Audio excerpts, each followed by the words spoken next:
It's interesting how the world is divided into people who avoid emotions altogether, or people who feel the emotions so deeply, not only their own, but other people's emotions as well. And they take other people's emotions on themselves. We can kind of seem to be somewhere in the middle. What is this beast?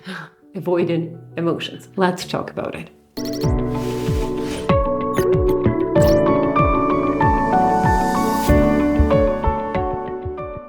Hello, my name is KateSemeniuk. I'm a hypnotherapist, and I invite you today to talk about the subconscious roots and causes of why we decide to avoid our emotions. Is it dangerous or not?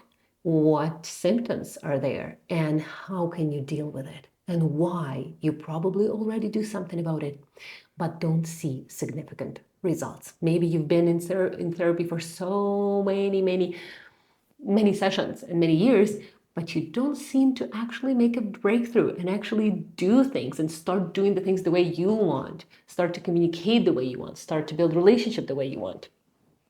Let's see and let's figure out why. Very often people feel that they need to protect themselves, and that's a very natural strategy, right? They have beliefs about their own emotions. And so when we avoid emotions, right, it's like a Chinese trap. So have you ever seen this kind of a gag-like toy, This kind of a tube-like gag toy where you put your fingers and they start to trap you. That tube starts to trap you as soon as you start to move your fingers in opposite direction. That's a Chinese trap. I always think about that when I explain even the clients about avoiding emotions, because avoiding emotions and feelings is an illusion. It's not like you are driving on a highway, you see a big hole in the asphalt on the road, and then you can just go and bypass it, and it doesn't bother you anymore. You just go further into your journey, right? With emotions and feelings. It cannot happen. Why? Because emotion is an energy. And energy has a natural flow. It starts somewhere and it needs to go somewhere. And so when we avoid emotions, right, we actually trap them. So we don't kind of like let it go and they just dissolve or disappear. Unfortunately, no. When we avoid emotions, we trap them in these energy kind of balls, right? And that energy can be in different parts of your body. In order for you to understand what it feels like, I'm going to give you some comparisons, some associations. Have you ever felt the lump in the throat? Right? So the energy to say something, to protect yourself or to communicate has been, executed, right? But it hasn't been released. Based on your beliefs, you decided not to say something, or you kind of stopped yourself from saying something, or you couldn't, or you felt like you are not allowed to. So that lump in the throat is that trapped energy. If we are feeling that weight, that heaviness on our chest, that like sensation here, like restricted, constricted sensation, again, trapped energy. If we have a knot in the stomach, same, that trapped energy that wasn't released because you've avoided it, right? In any way, you can avoid emotions in so many ways, and we're going to talk about it. And headaches, by the way, a huge headache, right, is also that trapped energy that is trapped in certain organs and cells and tissues in your body. So there is no way of avoiding it. Even if you don't feel a lump in the throat, that doesn't mean that you avoid emotions, but you don't feel any physical symptoms. It's just a further disconnection from the body. That doesn't mean anything. So what are the symptoms? Avoiding emotion usually happens, as well as I said, as a protective strategy. Also as a result of punishment, right? We were punished or not accepted, or we disappointed our parents by feeling our emotions. And so they will show up in different ways.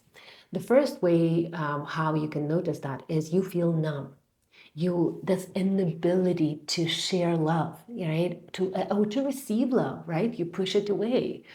So that avoiding emotions, right, is also avoiding good emotions as well. Even though you really want to feel good emotions and you want to go away from bad emotions, unfortunately, The mind doesn't work like that. The mind really kind of avoids all of them. So it's harder for us to trust. It's harder for us to connect. Sometimes we even can say to other people, we feel numb, so we cannot deal with other people's emotions. We say like, you're being too emotional. Sometimes partners, one of them is avoiding emotions, another one is absorbed in their own emotions, right? Both sides are compensation, right? It's definitely both sides are not healthy in terms of your not for your benefit. And so when the partners meet together, one is too emotional, another one is avoiding emotion, right? So the one who is avoiding emotion can say to that one, it's like, oh, you're too emotional, you're overreacting, this is too much, you take it too close to your heart, and all of these phrases, right? Because when I'm numb, when I avoid my emotions, right, I don't know how to deal, and I don't want to deal with other people's emotions. I don't know how to get attuned to that. Very often it shows up in intimacy disconnection. Intimacy is that it's one of the only probably genuine connection, genuine game between people. Right? We play many games, but this one is genuine. This one actually is very pleasant, right? This one is very close to our heart, right? It's not only about intimate relationship between partners. You can have intimate relationship with your family, What is intimate? It's like full trust. You feel comfortable, you feel fun, you feel good, you feel the support, you can support others, right? There is no limitations, restrictions, you don't have to play roles. That's intimate relationship. And when we avoid emotions, right, we can't connect, right? We can't connect to others. We can even have intimacy triggers when we talk about sexual relationship. We can gaslight other people's emotions, right? So that one of the symptoms when we avoid others, we want other people to look just like us. We want other people to be like us because that will make us feel less different. The child's mind always focuses like, I can't be different. I can't. I need to fit in. I need to be the same in order to survive. So that strategy stays with us. We still don't want to feel different. We still don't. So unconsciously, we want other people to be the way we want, to be the way like us. So we will gaslight other people's emotions. Being like, well, they are feeling their emotions too much. I can't deal with that. Like they're wrong. There's something wrong with them, right? They need to be just like me. So that could happen as well. We can say people, stop being emotional, right? Or you're fine, you're going to be okay. All of these phrases, right? They do hurt us, especially if we are deeply feeling our emotions. People who avoid their emotions have the biggest triggers that comes in their life when they have kids, because kids is that pure energy. So we get really triggered by our kids if we have that avoidant behavior in terms of our emotions. You can see how kids, they purely express joy, anger, frustration, they say no, right? They do all the things that remind us of our own avoidance because we can't deal with it, right? It triggers all of the things, especially when we were not allowed to feel emotions. We raised the kids in very similar situations. And if you have changed that, that's amazing. If you already decided, I'm not going to do that for my child. I will allow my child to be emotional, to express their emotions, in all sorts of ways, right? Then that's incredible. That's credible, even though it's not always convenient. But it's amazing. What other symptoms could be? Denial. So very often we deny. I'm okay. I get over it. I'm fine, right? So these are also the symptoms of avoiding emotions, right? Emotions are the hardest to put into words, people. Like they are. Like sometimes people say like, well, I don't even know how to express how I feel. And that could be seen right away in the session. When we go into the session and I ask clients, okay, you're in that memory, it's daytime, nighttime, right? You're with someone, you're like 5 years old or 8 years old. And it's like, what are you feeling? And they're like, I don't know. That's a very strong symptoms of avoiding emotions. And when we avoid, we don't know what to do with them. We don't know how to recognize them. We don't know how to feel them, right? We don't know what to do with them and how to describe them. That's a normal reaction. There's nothing wrong with you if you say, I don't know how I feel. I can't really recognize that sensation in my body. That's normal when we avoid emotion. You can definitely start uncovering that. We can have constant anxiety. Aside from denial, right? We can deny because, we don't want to deal. Like usually subconscious mind is very lazy. It's insatiable. It doesn't want to deal with things, It wants for everything to be just the way it was. As long as you survive, as long as you're on this planet, let it be. Whatever happens in the future. But your conscious mind, right? Your conscious mind realizes, well, I want to live better. I want to live happier. I want to have more joy, right? So that's the part of you that actually drives you towards changes. It's definitely the part of you that right now watches this video. So the conscious part. Another symptom is constant background anxiety. So when we avoid emotions, they can be like lurking on the background. And that you can wake up in the morning when this sudden, like background feeling of something is not right, something is not right. Usually, avoiding emotions brings us to a huge indecision, right? Because we cannot listen to our intuition, so we don't know what decision to make, right? Intuition comes with feeling emotions as well and feelings, right? When everything flows freely through you, right? The intuition as well will be more prominent, will be more obvious, and will be talking to you. So you are very indecisive, and indecision creates that background anxiety. Can be very strong anxiety, but usually if you have a lot of unmade decisions in your life about your relationship, about your future, about your job, about your parenting, about your health, that's going to be lurking in the background. So that's also a sign that maybe you're avoiding something, what you are not willing to look into. Just ask yourself that question. What are you not willing to look into? What are you not willing to tell yourself?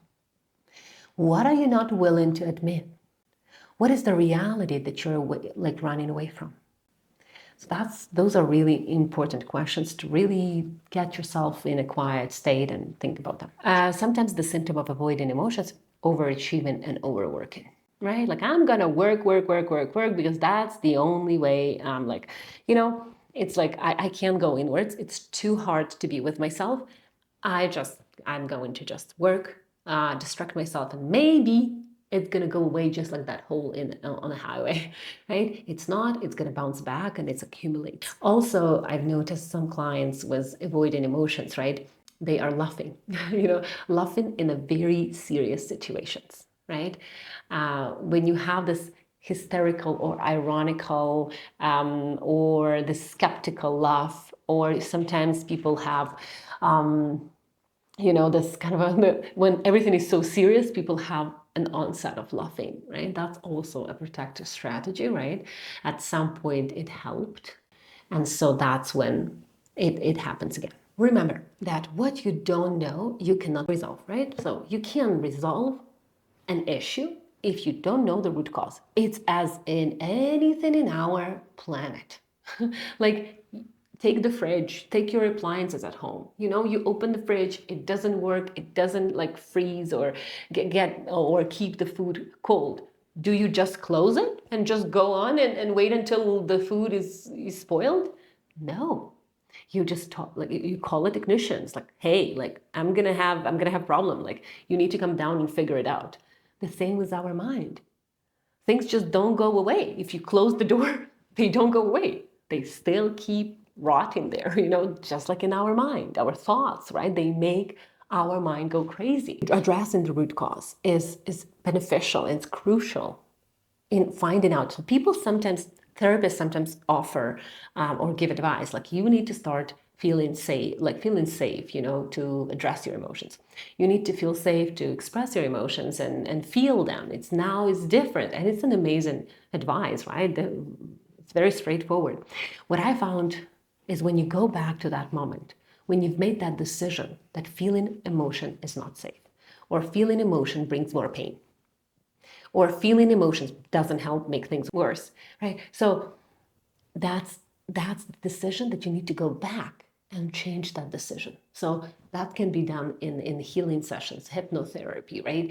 I love that method. Like I see that it's one of the most incredible methods, because when you go to therapy sessions and you talk on the symptom level. It's all the surface level. I feel this, I feel this, I feel this, I feel increased heart rate, I feel anxiety, I feel like I can connect to my husband or my wife or my partner. I feel like I cannot connect to myself. I feel this disconnection, I don't like my job, like all of this, right? The symptom surface. That's not going deep. That's why it takes 20, 30 sessions of talk therapy in order to at least get some significant impact, because consciously you already know what you need to be doing. Think about it. Think about weight loss. Don't you think what you need to be doing if you are struggling with weight loss? If you struggle with building relationship, you know what you need to be doing. Oh, I need to start loving myself. I need to feel worthy of love. I need to go out into the world and actually make connections and make friendships. But somehow we don't do. We either have a social anxiety, we either have trust issues, we either still emotionally eat, because you know already what you need to be doing. But the subconscious mind is 95%. Of course it's going to win. It's going to override your logic. But when you find the root cause, you can start changing that decision, and that can bring the shift in your present life. What are the roots and the causes of avoiding emotions? One of them is being judged or punished. This is one of the strongest one, right? Whenever I was feeling something, I was punished for that. We know these phrases, right? You're going to cry, I'm going to beat you even more, right? You stop crying, or I'm going to make it worse. I'm going to find something for you to cry for.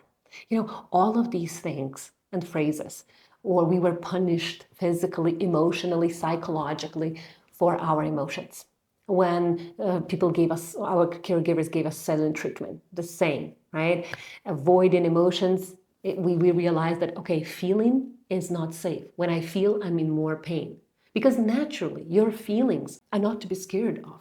Really, as a child, you would be super upset, and then the second later, you're super joyful, right? You were able to go through that emotion could run freely. You could grieve even. You could be upset about something, like truly upset. You could see these kids like crying, like it's the end of the world. The next minute, they're super joyful. You see how the emotional states can change so fast.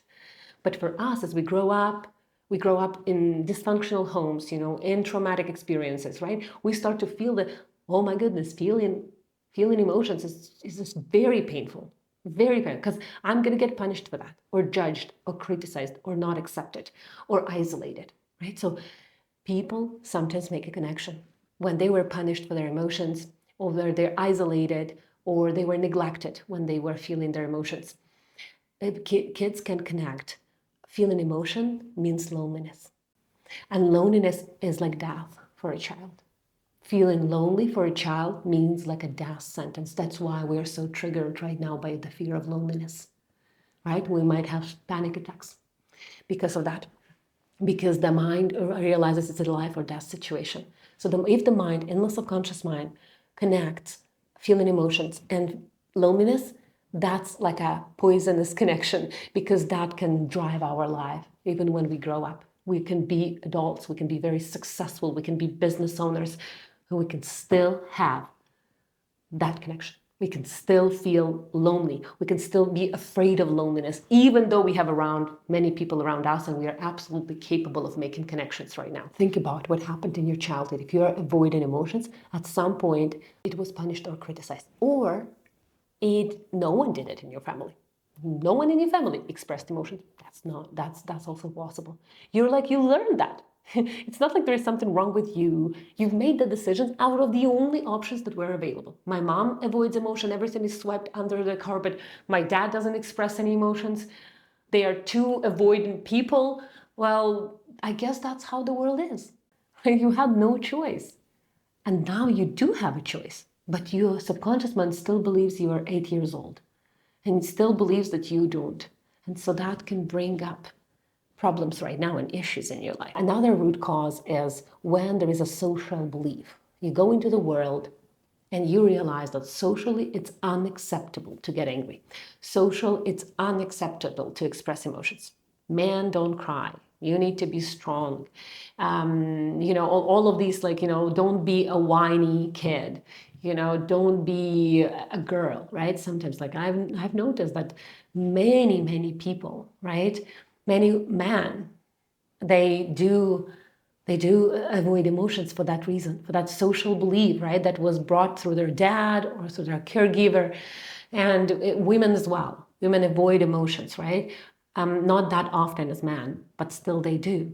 And when they avoid their emotions, they get more of that masculine energy, right? And they also suffer. And there is the suffering is equally unpleasant, right? And abuse. And abuse in childhood is one of the biggest roots and causes of why we avoid emotions, right? Because whenever when I felt the pain so suddenly, so unexpectedly, right, I decided that I better not feel it. Because when I feel it, I give the power to my abuser. Right? So if I'm going to feel it, I'm going to cry or I'm going to get upset, I'm going to give the power to my abuser. And I'm not going to do that. Right? So the battered child, right? The battered child will do that. The child has been abused physically, emotionally, sexually, right? I'm not going to give the power to my abuser, so I'm not going to feel. And that probably was the survival. That really was the survival strategy. You need to really recognize with compassion and love how powerful your mind was. But at the same time, it holds us back. It holds us back from genuine, true connection. Finding the best method for you that works, finding the root cause of that belief, and really shifting that belief. Is that true? It will feel like it's true, by the way, right? When you avoid emotions, you really feel like it's true. It's the only way. Even if you're an adult, you see other people expressing their emotions, they are healing, going on a healing journey. You can see like, okay, well, but your world will represent your belief. So it will feel for you like it's true, that avoiding emotions is the only available option. But at the same time, as you open your mindset a little bit, you look outside of your world and you look outside of your perceptions, you'll notice like, oh, there are other ways. There are other ways how people can feel their emotions and they seem to be feeling better than me, right? So that comparison actually can bring you more insight, right? When you compare yourself, okay, there is another way. Some people really do, and they kind of communicate better, and they build a relationship better. They have a strong relationship.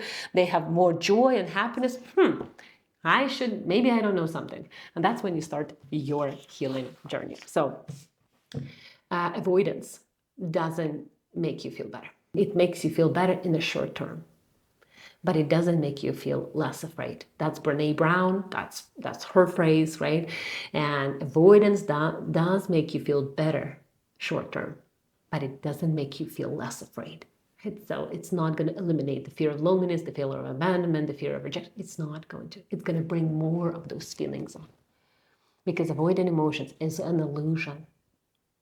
Right? Dealing with emotions and being able, what is the control over your mind? Is when you can notice the emotion. You can live through that and it flows freely into some expression. That's the healthy way of controlling your feelings and emotions. And the more feelings you're going to bring up for the past and recognize them and address them, the less you're going to feel them in the future. The less sadness, the less anxiety, the less anger. Because underneath all of that is pain. I hope that will help you. They will help you to understand better what avoiding emotions is, what it leads to. And if you have any questions, please leave them in the comment. And if you want your hypnotherapy session on avoiding emotions and how to not avoid them, how to meet them with love, how to invite them and recognize them with compassion, with love, and feel better in your life, you know how to find me. Bye.